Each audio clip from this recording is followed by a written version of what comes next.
Siguro naman napa-update nyo ng lahat ng messenger nyo, no? Kasi automatic naman yan kapag naka-wifi ka o kaya malakas yung data mo.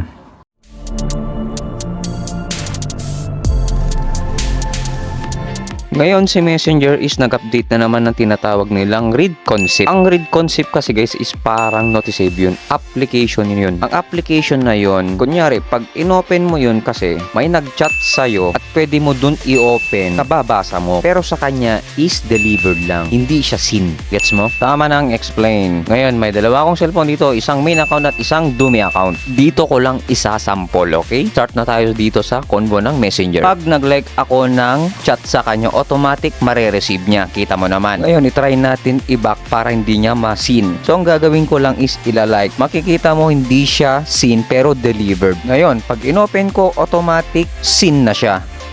Ngayon, punta lang tayo sa taas at isi-set natin at i-off natin yung read receipt.